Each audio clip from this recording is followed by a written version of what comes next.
কচুলতিটা শরীরের জন্য খুবই ভালো একটা সবজি।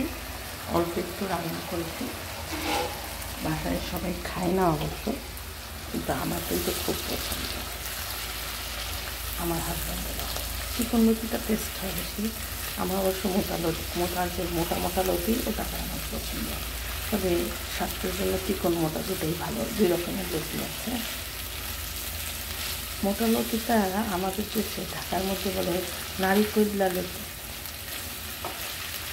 এটা বলে।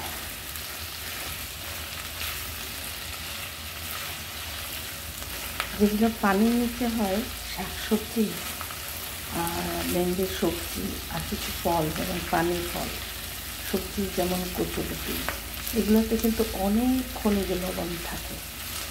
আল্লাহ পাকের ক্লিয়ার মত না, পানির নিচে ওষুধি জিনিসপত্র আছে।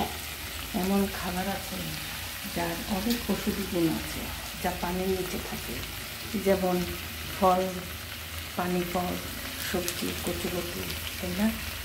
সুবহানাল্লাহ, আলহামদুলিল্লাহ।